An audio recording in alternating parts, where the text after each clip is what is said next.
Hello दोस्तों इस video में हम बात करेंगे इंटेरोगेटिव सेंटेंस के बारे में। एक्चुअली इंटेरोगेटिव सबसे पहले तो ये बात आती है कि इंटेरोगेटिव सेंटेंस होते हैं कौन से हैं। तो दोस्तों ध्यान रखिए, जो सेंटेंस क्या से शुरू होते हैं और पीछे क्वेश्चन मार्क आता है, उन सेंटेंसेस को इंटेरोगेटिव सेंटेंस बोलते हैं। इनको सिंगल इंटेरोगेटिव भी कह सकते हैं और येस नो टाइप भी कह सकते हैं। येस नो टाइप इनको इसलिए कहते हैं क्योंकि इनका जो आंसर होता है वो हमेशा येस या नो में ही होता है। लेकिन ये हम ट्रांसलेशन पढ़ा रहे हैं तो यहाँ हमें इनकी बातें ज़्यादा करनी नहीं चाहिए क्योंकि ये ग्रामर का टॉपिक है।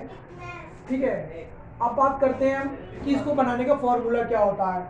तो फॉर्मूला होता है दोस्तों, सबसे पहले आपको डू या डज लगाना है अकॉर्डिंग टू सब्जेक्ट। ये आप जानते ही हैं, पहले मैंने प्रेजेंट इंडेफिनिट की 2 वीडियो बना रखी है, अफर्मेटिव और नेगेटिव की अलग अलग। और मैं आपको पता ही है कि नेगेटिव में मैंने बताया था डू जो होता है वो प्लूरल के साथ आता है और डज जो होता है वो सिंगुलर के साथ आता है। उसके बाद आप सब्जेक्ट लगाएंगे। उसके बाद अगर सेंटेंस के अंदर नहीं आ रहा है तो आपको 3rd नंबर पे नोट लगाना है, और नहीं आ रहा है तो फिर आपको नोट नहीं लगाना है। इसलिए ये ब्रैकेट में रखा गया है क्योंकि ये आ भी सकता है और नहीं भी, लेकिन ये सब आएंगे ही। उसके बाद में है V1 यानी वर्ब की फर्स्ट फॉर्म, जो कि आपको पीछे मिलेगी। उसके बाद इन सब चीज़ों को लिखने के बाद अगर कुछ और बचता है तो उसको आपको V1 के पीछे यानी लास्ट में लिखना है, और फिर सेंटेंस के लास्ट में लगाना है क्वेश्चन मार्क। ठीक है, एक बात और, अगर आप क्वेश्चन मार्क नहीं लगाते हैं तो आपका पूरा सेंटेंस सही होने के बावजूद भी गलत माना जाएगा, क्योंकि अगर क्वेश्चन पूछा जा रहा है तो आपको क्वेश्चन मार्क लगाना जरूरी है। आप देखिए एक एग्जाम्पल, क्या बच्चे दूध पीते हैं। अब देखिए इसमें क्या पहले आ रहा है और लास्ट में देखिए क्वेश्चन मार्क आ रहा है। इसका मतलब ये सेंटेंस इंटेरोगेटिव है। अब किस टेंस का है? प्रेजेंट इंडेफिनिट, क्योंकि प्रेजेंट इंडेफिनिट चल रहे हैं तो आते हैं आ रहा है पीछे। अब करते हैं इसको बनाने की बात। तो सबसे पहले हमको डू या डज में से एक चीज़ लगानी है, क्या के लिए। तो क्या के लिए वाट नहीं लगाते, वाट तब लगाते हैं जब ये बीच में आता है, वो डबल इंटेरोगेटिव में बता देंगे आपको।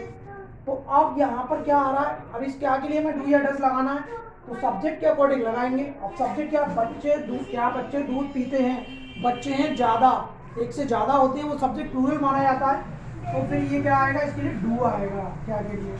उसके बाद हमको लगाना है सब्जेक्ट। अब सब्जेक्ट है हमारे पास बच्चे, टू दी चिल्ड्रन,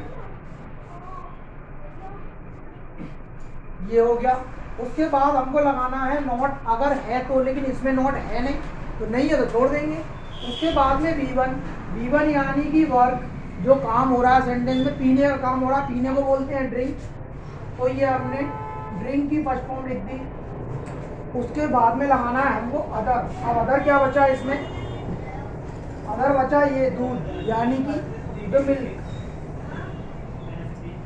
और लास्ट में लगाते हैं दोस्तों क्वेश्चन मार्क, वो भी लगा दिया। ये बन गया एकदम एक correct sentence, do the children drink the milk. Okay दोस्तों, अक्सर मुझे पता नहीं चल पाता है कि बात समझ में आती है आपके कि नहीं, इसलिए मैंने आपको एक सेंटेंस देने का वादा किया है, यानी कि एक सेंटेंस दे रहा हूँ मैं आपको, और आपको कमेंट बॉक्स में उसको बना के दिखाना है, तो मुझे पता चल जाए कि आपको बात समझ में आ गई है।